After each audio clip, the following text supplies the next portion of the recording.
Hey, everybody. I am Dr. Laura McNeil. Welcome to the Tuesday night ID Career Academy Coffee Talk. And I am joined tonight by Chris Hailey, who works for Gallup. And so excited to have him here. He's one of my good friends and has so much to offer in terms of knowledge and experience, and just can't wait for him to share everything with you.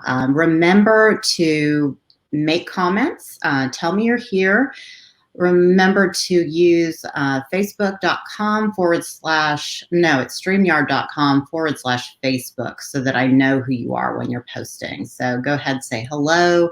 And as things come up, comment, ask questions, and then we'll circle back after we get some of the discussion over with. But welcome, Chris. Thanks, Laura. Glad to be here. Yeah. Excited to see what comes in through the chat and what questions I can answer and be a wealth of knowledge. So awesome. Yeah.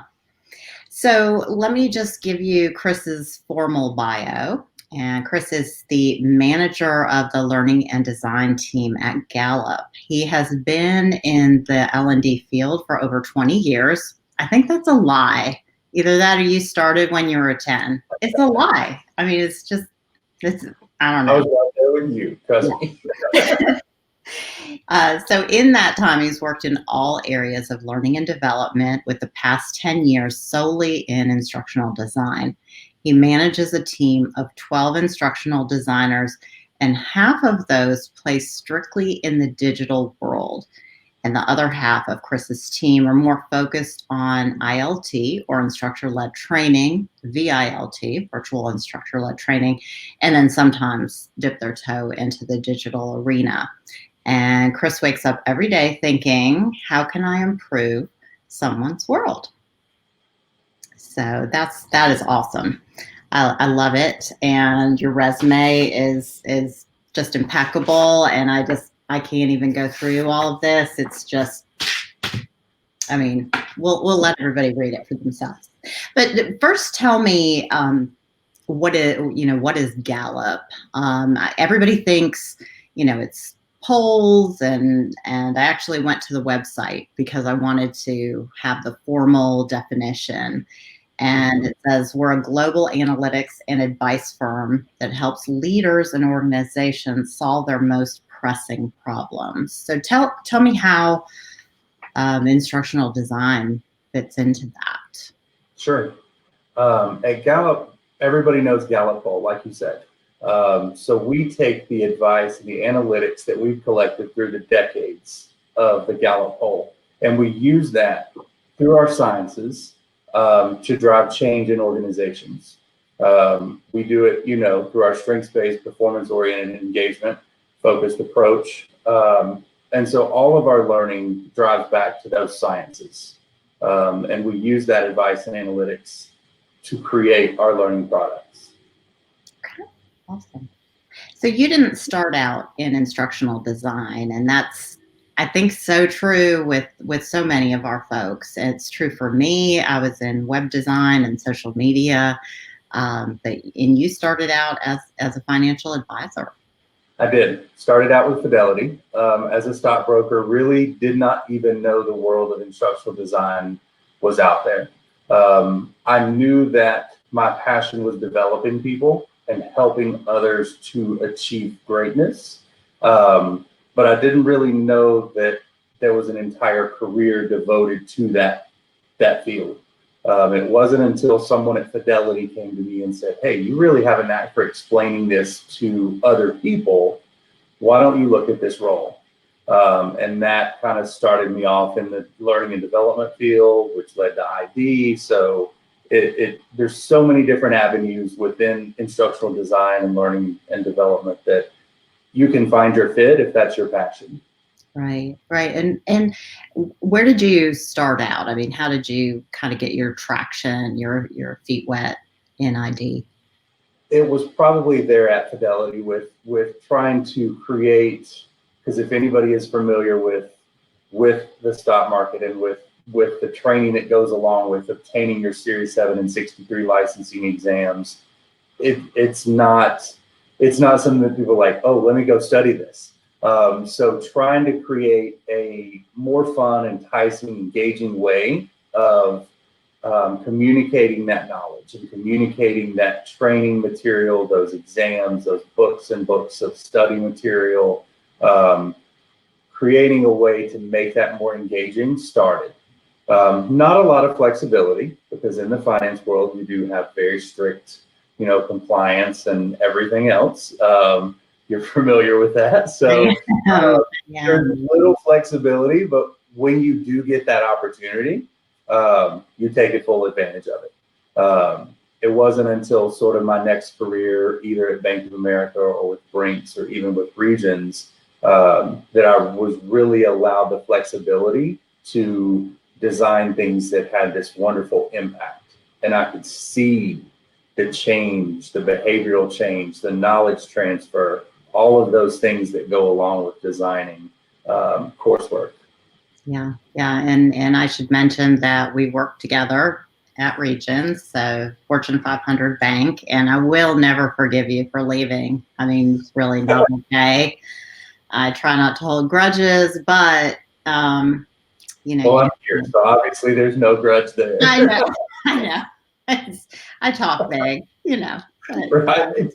But yeah, I loved learning from you. It was really my first foray into banking. I had done some work in the area of fiduciary law at Texas A&M when I freelanced for them, but it did not prepare me for banking and the regulatory world and everything that goes along with that. And it can be tough to get creative, and at Bank of America and at Regions and the different institutions that you've worked at. And I mean, how do you really prepare for that? How do you wrap your head around that, especially when you're entering a new a new arena? Mm-hmm. It's important to find out the expectation from the beginning, and having that, what's my role? How can I impact these people? When you're working in a heavily regulated industry like finance, banking, real estate, law, any of those, the medical profession, they're all heavily regulated. So you don't have that flexibility that you may want, but you look for those tiny opportunities. Maybe you stretch the boundaries just enough, find out where your hard line is, and then you know how much leeway you have with either subject matter experts. If you're the subject matter expert, even better.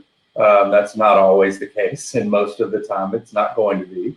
But lean into your subject matter experts, like really dig into their knowledge, because that's where your content comes from. You have the creativity, that's inside you. The subject matter expert has the content, so you kind of have to marry the two. So get really close with that SME, because that's where you get all of your guidance, but then you get to put your creative spin on it, as much as that compliance allows. Yeah, I was talking to somebody in the group who was doing some interviewing, and there was some definite trepidation about, am I going to be expected to be the subject matter expert? And this was in the area of cybersecurity. And, Right. We can digest a lot as instructional designers. I've had some scary statistics classes. I have had some analytics that I was like, okay, I am maybe going back to Khan Academy. I'm going to start at the beginning, just to wrap my head around it. But generally, we shouldn't serve as a subject matter expert. We lose that objectivity. We do, unless we're writing a course about instructional design. Well, that's true. It's true. We need to leave that to the expert in that particular field. Yeah. And most of the time, your subject matter experts are going to have opinions about the way the material should come across. And that's where I always see it, that's where their line stops. Yeah. you give me the content, you can offer some advice about how things have been done, but then let me be the designer because that's what I am. And always remember that. Always remember that you're the instructional designer. They're the subject matter experts. You need both. You've got to have both, but don't try to step into their role and then, yeah. It definitely has to be that symbiotic relationship, and one that is developed over time and with trust and in proving yourself as an ID, that you really do have their best interest at heart and the interest of the learner at heart. So tell me what it's like to work for Gallup and do your job as a consultant. Or it's great. Short answer, great. Because my drive is developing people, I get to impact so many more people than if I worked for one single organization. It's really a great gift that I have been given to go to work at an organization that really encourages me to do what I do best. And so being able to get up and do that every day I'll never go anywhere. we've recorded this, right? Right. But you do need to find that, though. You need to find a place where you can do what you do best, because find out what drives you, where your energy comes from, and then find a role that just constantly feeds you that energy. Like I recently had a development conversation with my go-to, and we kept talking about my goals, and he's like, "What's your individual goal?" And I said, "Well, I can't really talk about that without talking about the goals of my people, because those are my goals. Helping them to develop is my purpose." So, steps away from ID, but I get to work with all these genius instructional designers all day. So, it's great. It sounds amazing. And going back to what you said, and I've talked to a lot of folks in the group about interviewing, and I think there can be some worry in the beginning that maybe I'm only going to have one interview. I'm going to have to take this job if they offer it to me, and it's really hard to be cautious and step back and think about, not only are they interviewing you, but you are interviewing the company as well. And you have to have that sense. There has to be, and it may sound a little woo-woo, but I think you can feel it when it's the right situation and the right company. You can. If you feel rushed and you feel hesitant and you feel there's doubt, pay attention to that, because your intuition is a very strong sense. My grandmother used to say, "Where there's doubt, there's no doubt." And I really didn't understand what that meant until later on in life. And she said, anytime you doubt something, that should be your answer. But yeah, absolutely. Your interview is not a one-way street. It is as much your interview as it is theirs. Right. So don't let that intimidate you, because you're the one bringing the knowledge. You're the candidate that they wanted to speak to. So you hold some cards too. Yeah. And we've talked, we caught up yesterday and talked about just the role of instructional design and how, and we've talked about this in the group over the weeks and with different guests, but how there are different titles for instructional design. There are different responsibilities for instructional design. And you have a team of 12 people, 6 doing digital, 6 doing ILT, VILT. But within that, everyone has their strengths and their different jobs. So can you talk about that a little bit? Just because I don't want anybody to get pigeonholed into thinking that ID has to fit into this box necessarily. I mean, I don't want it to look like a big string that's all tangled up, but there is some flexibility there. if you think about instructional design in the same sense as you think about a doctor, so if you find out someone's a doctor, you immediately think, what's their area of specialty? So when we look at instructional design, what's your area of specialty? So is it digital? Okay, well, is it digital creating digital products, or is it digital working in an LMS? So just in the digital world, in 2 minutes, there's two different roles.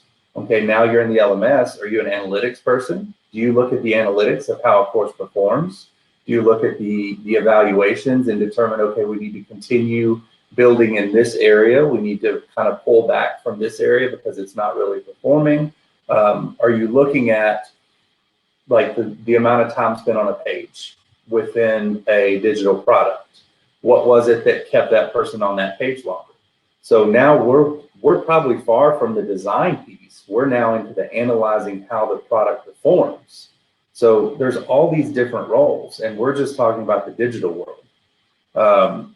Mirror that into the instructor-led training and the VILT world, and you've just tripled the number of roles that can be available to you in instructional design. And we didn't even start at the beginning, where there's the needs assessment, the consulting piece, where you sit down with the client and figure out, okay, this client tells me he needs A, B, and C, but my questions are sort of steering me that he needs D, E, and F. So there's that piece of it. Within that, does the client, is it best suited as an ILT product? Is it best suited as a digital product? There are countless different roles. And then you have the person that's pushing all the designers, that's supporting them. Yes, I'm an instructional designer by trade, and that's what I love doing, but my role has now morphed into clearing the path for my designers to get things done. Yeah. My sole job is to support them. So if that's where you see yourself, that's another option for you. Yeah, and you may not know in the beginning that you have this affinity for LMS analytics, and right. I think it's important to develop at least a cursory knowledge of, okay, I know what an LMS is, I know what Canvas is, I know what Blackboard is, I know what SAP is, right. I know these exist, I can talk about what it is. I know the main ID tools. You don't have to master everything. It's when you get into the job and start applying and hopefully are in a situation in which you can really feel that vibe of, okay, I really love this part of the job. I love the project management aspect, or I love like the evaluation aspect. Mm-hmm. Some people who just shine at that. Right. And adversely, pay attention to those things that you just dread doing. Yeah. Because that's not your strength. Like, I'm not an ideation person. So I remember in my interview, I told the person interviewing me, I said, don't put me in a room with a whiteboard, because you can come back in an hour and there's still going to be a blank whiteboard there. Put Laura in a room with a whiteboard. Put me in a room where people have written on the whiteboard, yeah, and I will organize it and make sense of it. Yeah. But don't ask me to come up with all these great new ideas, and that's not who I am. Right. So pay attention to that side of it and vocalize that. Let people know that there's something that you're struggling with, because if you don't say it, we don't know it. Right. Right, exactly. And when you're talking about ideation, and for those of you who may or may not be familiar with Clifton Strengths, it is an assessment that you sit down and you take, kind of like a Myers-Briggs, and but it really identifies, and I love it, that it looks at your strengths, basically, and identifies your top 5, your top 10 strengths, and then really breaks down, and it gives them to you in order. How many are there? 34. 34. Mm-hmm. And so once you have those core, core strengths, then there's a description, there's more information, and you can really play off of that. Your manager can see, okay, here's the strengths of my team. So there's all kinds of ways to slice it and dice it. Mm. But let me take a couple of these questions that have come in. I was looking at Let's those. see. It says, speaking of evaluation, this is Dave, Mhm. and he asks, we often think of evaluating a course, but what about being evaluated as an ID? That's a great question. What are some common bits of feedback that you hear or give? Oh my gosh. Yeah. Ooh, sticky. Yeah, it's a great question, especially for new IDs. Right.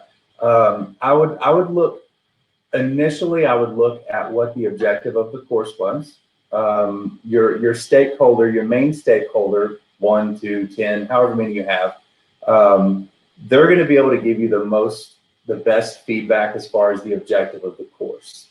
They're looking at it from a transfer of information or behavioral change. I personally look at it from the user experience. Um, Laura and I talked, and I said there's a famous quote by Maya Angelou: people are not going to remember what you said or what you did, they're going to remember how you made them feel. So I have an immensely talented individual on the team, and their main goal with everything they design is that user experience. How is my user going to react to this content? Is it going to be something that just grabs them and pulls them in? That's their goal. So there's two different ways to answer that. One is from the stakeholder's perspective, and did you hit the objective of the course? And the second, I feel, is from the user's perspective, and did that user have a good, solid, engaging experience with the material? So we want to blend those two somewhere in the middle. And hopefully your stakeholder wants that user experience, so you're hitting both. But that's what I would probably tell most IDs is go into it knowing that you've got both of those perspectives. Right. And so what if, so common bits of feedback that you might hear or give, and this is it's a sticky situation. It's different with your SMEs or your stakeholder. Your stakeholder may be the owner of the course, the SMEs or the subject matter experts. But say you have uh, someone a new ID that didn't quite hit the mark, Mm-hmm. and what would something how would you respond to that? I would probably want to walk through the material with them. Clear vision. What are our objectives? Keep those in mind throughout the entire journey through the content. Ask them where they think they could have done better, because most IDs are gonna have a good idea of where they fell short. Ask those probing questions like, what was your objective? How did your learner feel? If you were to take this course, what would you have liked to have seen here? Yeah. Are one of the things that I like to pick on is there's too many bullets, or there's pages and pages of bullets. Mhm. Let's figure out a way to change that up a little bit. It's not always possible, but when it is, let's change it up. Let's add, not do activities for activity's sake. Make sure there is a reason behind it, because learners can see that. They can see that every third slide's an activity. That kind of repetition is something that I watch out for. So without a specific example, Right, right. yeah, So I think that's a good one, yeah, and realistic, and something that's very reasonable, and something that it should be okay, especially as a newer ID, and you certainly should not be left on your own to do an entire course by yourself. But sometimes it happens, and a manager should recognize that there has to be room for growth. There right. has to be room for improvement. I mean, I know with you, you're already close to perfect, so we have to count you out. It's just, but I know I have to review, have to. Um, but yeah, you have to expect there has to be growth. You have to have that mindset of every day, like you said, I'm going to wake up and who am I going to help? And then how am I going to do that? What am I going to learn about the client? What am I going to learn about my subject matter experts or the subject itself? I mean, that's Right.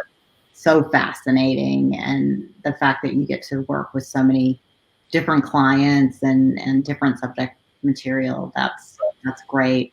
So Mandy, hi Mandy. Mandy just got a new job, so we are just pumped about that. And Mandy's been with us since the beginning, and so we're just really excited that she is starting her journey as an ID, and she's getting started in a couple weeks. She's going through all the onboarding stuff, but she's curious about what metrics you use to evaluate your team during their reviews. Well, congratulations, Mandy. Welcome to the wonderful world of ID. Yeah. I'll talk about some previous employers, not necessarily Gallup. So in other roles, our goals are written together, and a lot of companies they don't always sit down with their employees and write their goals with them. So in other organizations where I've managed teams, it's been we tie their performance to some type of metric.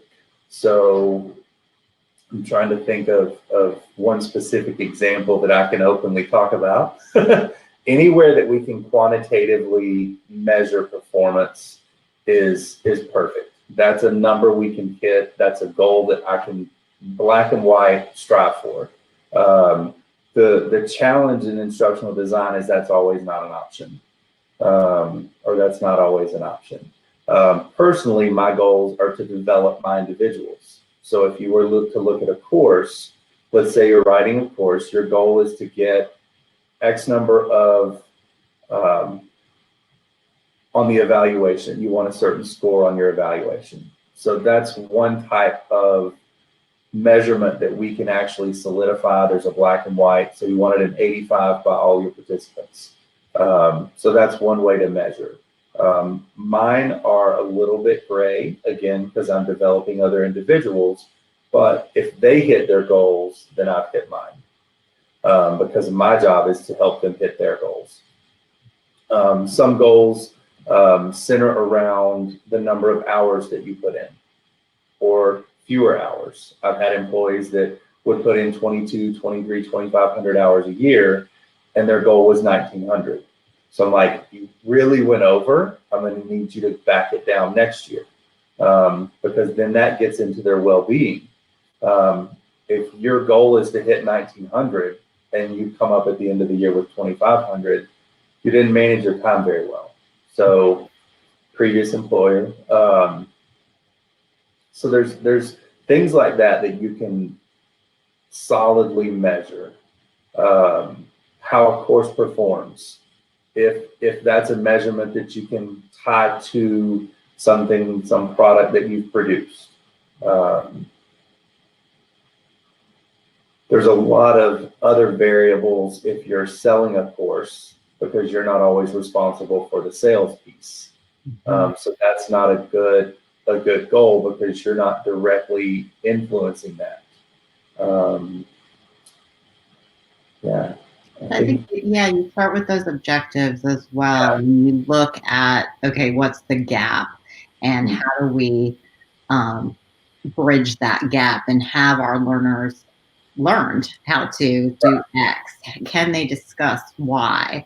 Are they able to perform Z?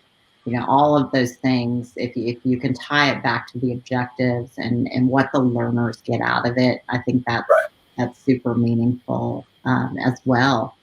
And I want to definitely get into the well-being, because you have some great thoughts about managing the work-life balance. But let me ask, I want to start developing my portfolio. Any tips on what to do first and where to start? And it's a great question. Create something that you're passionate about.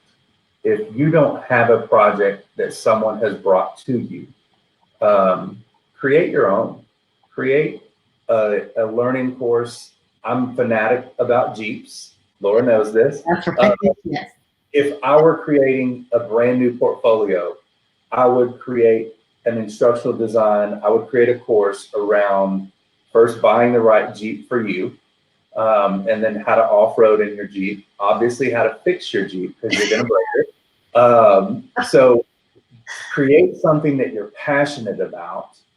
Use that as part of your portfolio. It doesn't have to be regulatory. It doesn't have to be compliance. It doesn't have to be about behavioral change, because when you're passionate about it, it's going to come through in your product. If you are compassionate about compliance, by all means, let me know. For it. Yep.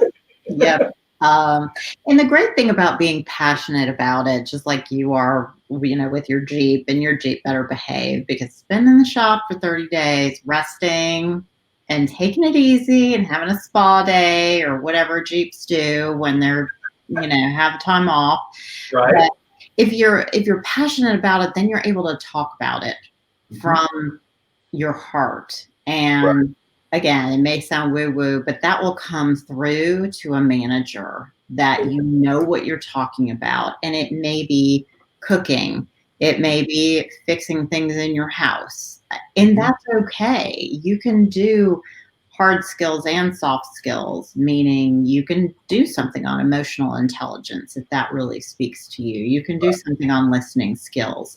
But I think choosing something like a Jeep and Jeep maintenance, I mean, that shows, another side of you. It reflects on your personality, and without opening too much of yourself, you're saying, hey, this is part of who I am. And here's a little piece of that. And I think that will shine through.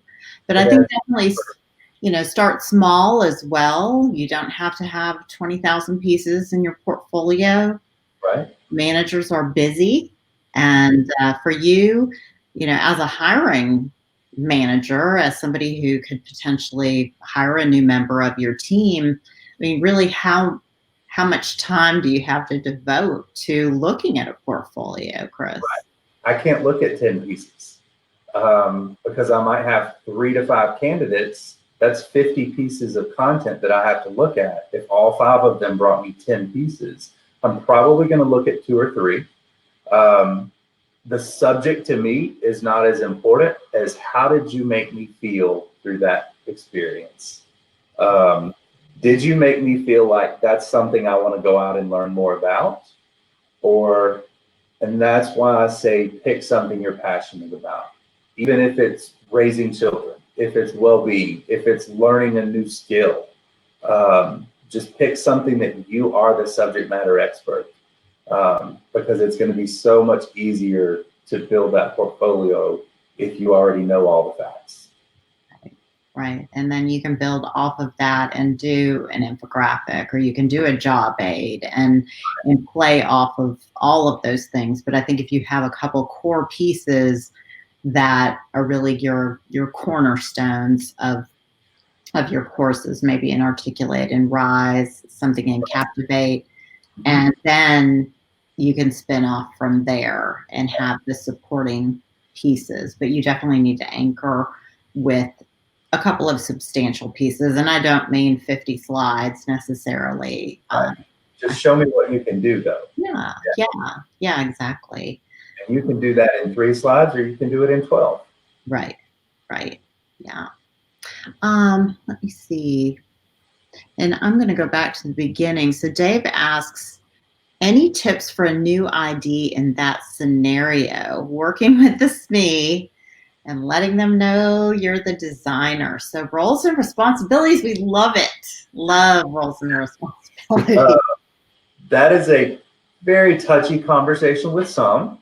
Yeah. With others, it's a piece of cake. And your first thing you have to do out of the gate is identify which one of those personalities you're working with. I would say I've had both. I've had the ones where I had to make sure they thought everything was their idea. And that's the challenging one to work with. But once you've done it a few times, it gets easier.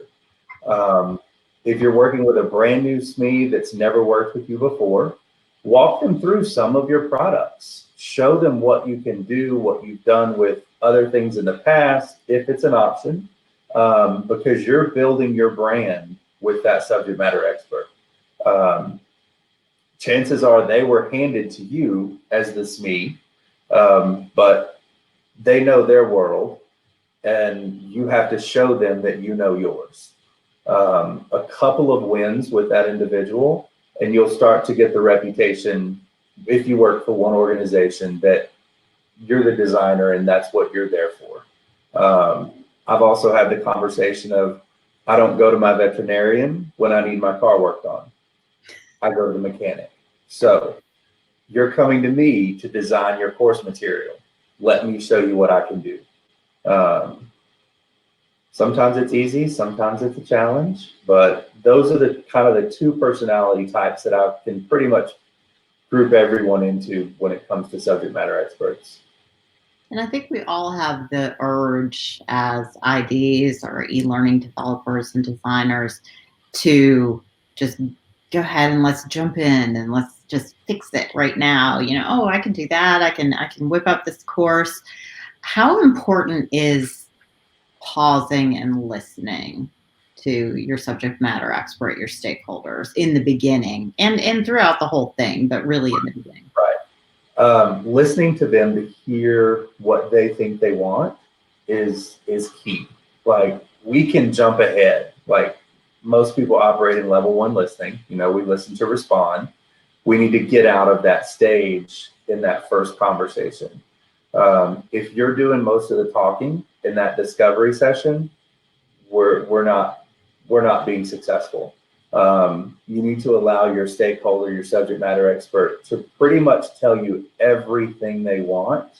If they don't, you need to ask those leading questions. What's the behavior change you're trying to achieve? What's the challenge that's going on that drove you to need this coursework? Things like that, and then just sit back and listen and let them talk. People will tell you a lot if you just let them talk. Yes.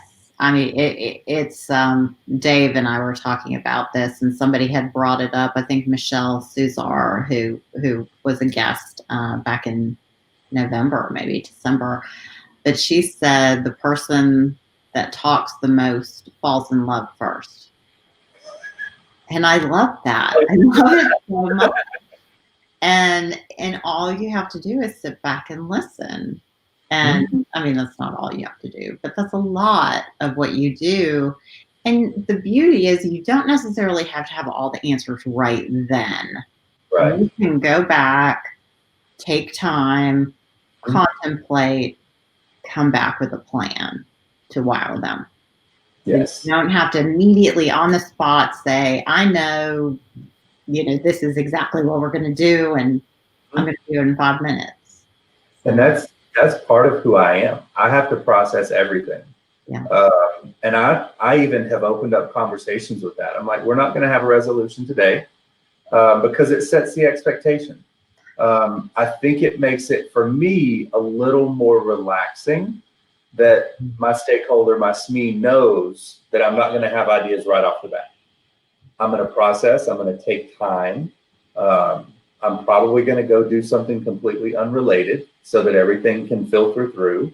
But then that SME or that stakeholder knows that I know the way that I work, and I know that what I'm going to give them is the best possible product, instead of, this is what I think we should do. Might be wrong, but it's quick and fast. But that's just the way I work, and I make sure that all of my SME stakeholders, everybody that works with me, knows that I've got a process. Like that. I may use that like tomorrow. I only have a couple of courses due. No problem at all. Here's another great question from Dave. What percentage of courses that I guess your team manages are new versus redoing and updating existing? Hmm. I would say we maximize quite often, because instructional design, I don't think, is ever finished. Because if you're really paying attention to the evaluations that are coming in, um, there are always things that we can make better. Going back to that analysis piece, that individual that's running the analysis, looking at every slide and how each slide performs, and is there a higher abandonment rate on one slide than another? Why? Um, I think you're constantly in a state of evaluating and updating. So I think the short answer is there's always going to be more updating and redoing. Um, there is a need for new, and in our industry, in our business, clients come to us with new requests quite often.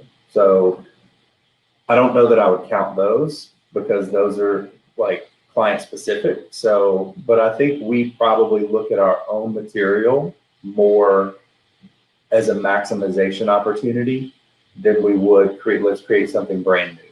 We've done it. I mean, we've created brand new courses. We launched 2 last year, but I think the bulk of our work is probably going in and maximizing.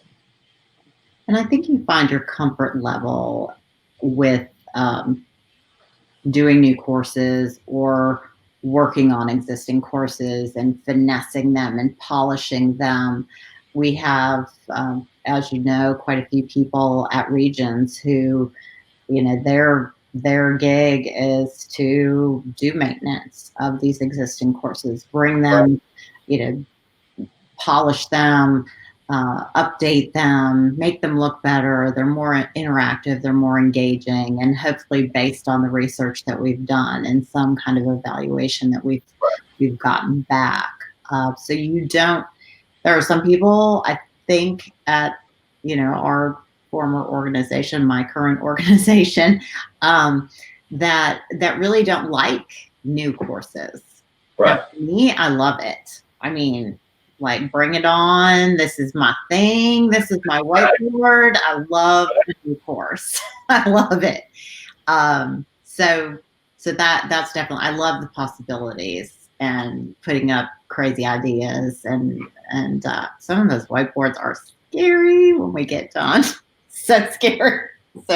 And Dave has seen my scribbling. So Dave, it's bad. But you definitely find your sweet spot as an ID and what you're comfortable with. And it may be that you work maintaining courses and updating and redoing for a while, and then branch out and maybe partner up with another ID who is venturing off to create something new, so that you have somebody to learn from. And My strongest partnership are those people that can get in that room with a blank whiteboard. I'm not good at it, but my strongest partners are excellent at that piece, but then they can't really take all of their ideas and turn it into a product. That's where I come in. So maybe your biggest success story is partnering with someone who has opposite strengths as yourself.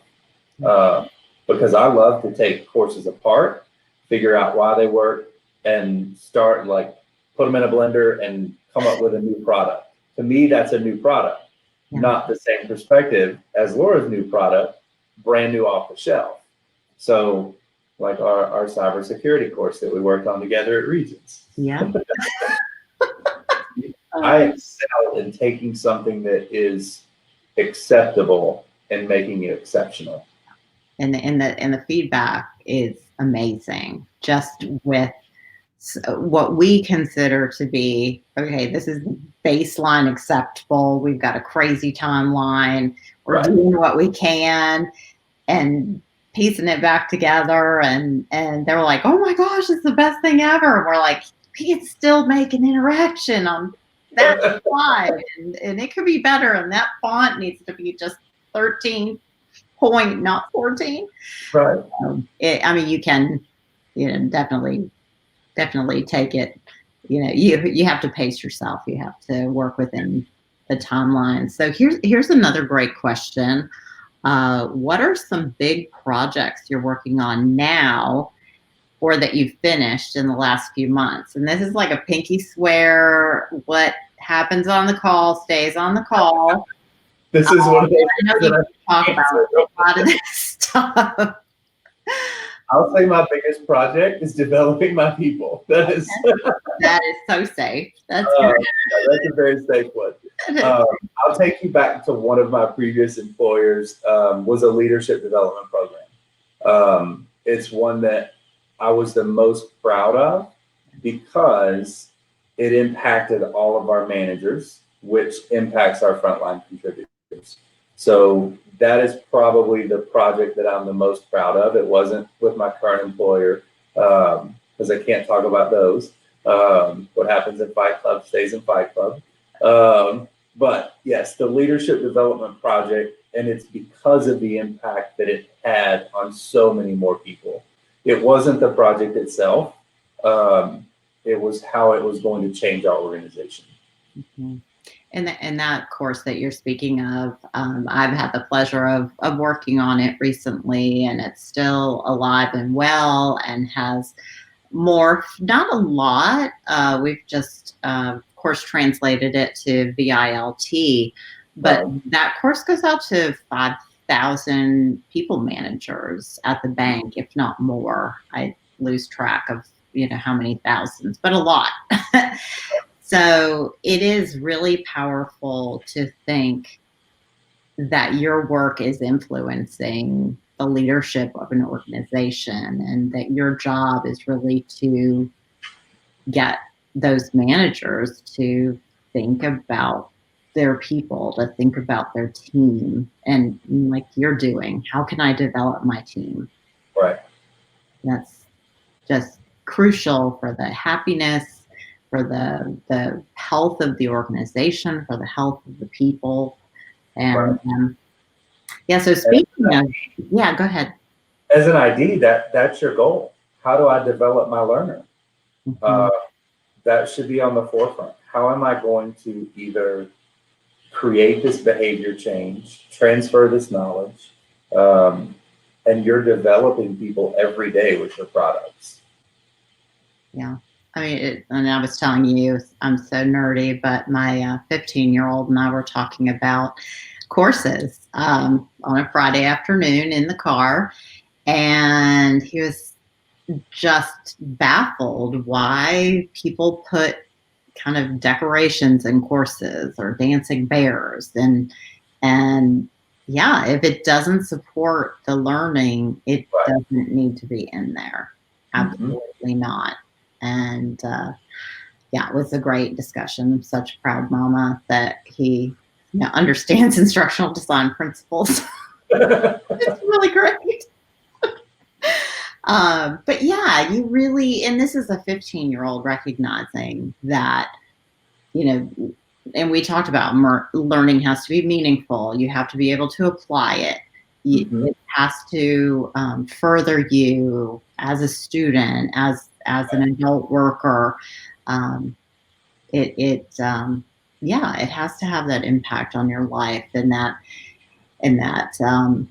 repetition and kind of I go back to my journalism days, and we used to say in the newsroom, why should I care about Mm-hmm. the course? Why should I Right. care? I'm busy. I've got all this stuff. Why should I stop and watch this news story? And Right. so why should I stop and participate in this course and really dial in and pay attention? And I think if we keep that in mind, and we really think about the learner's time and respect the learner for, these are smart people, these are working professionals, we can challenge them. We can. It's been funny because I'm working on this diversity, equity, and inclusion course and put together some scenarios, and some of the subject matter experts were like, these questions are hard. And I'm like, good, they should be. It shouldn't be 2 + 2. Yeah, if you can create that, that's the goal. I often look at coursework and I'm like, if you don't hook me in the first 2 slides, probably you've lost me, because I don't have time to get to slide 10 before I understand why I'm here. Mhm. Uh, So that's one thing that I look for is where's the hook and how sharp is it? Yeah. Yeah. And I love doing some user testing and pulling in an ID, more of a junior ID on our team who has no idea what the course is about, sitting them down and saying, okay, I'm not telling you anything except for Right. maybe the overview topic. I'd like you to just click through this course, see what you think, Yeah. tell me what your observations are.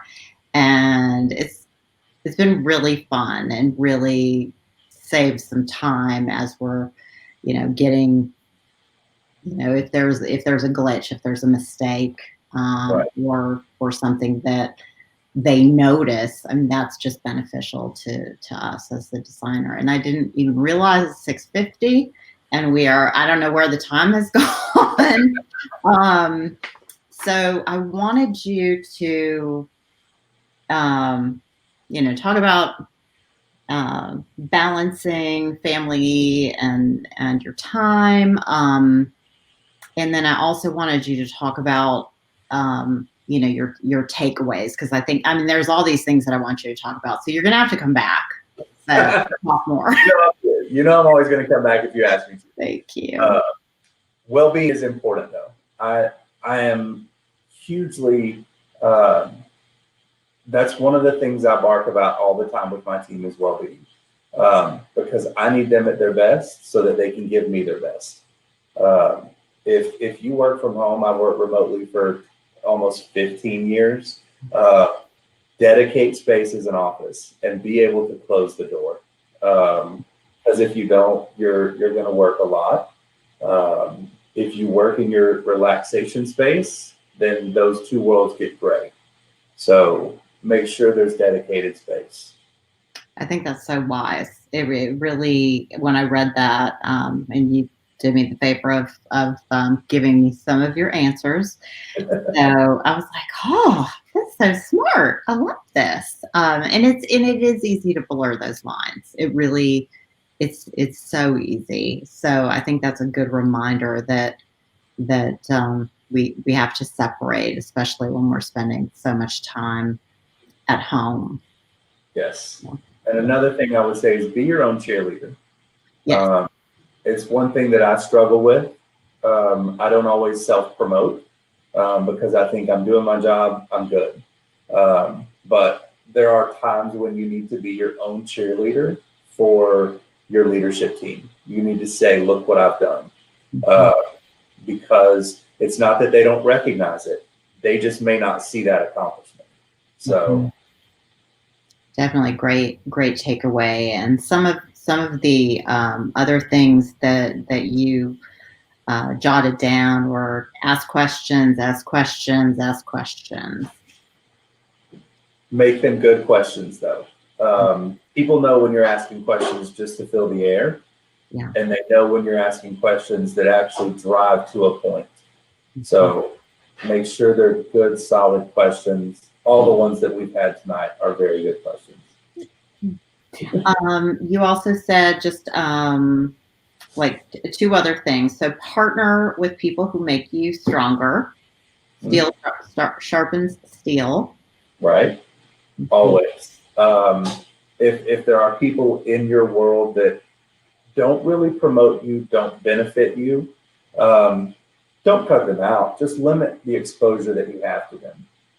On the same side, make sure that you are that side of the relationship that you want in others.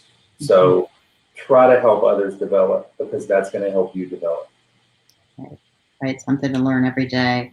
And then this is great. When you're frustrated with a project, step away and do something fun.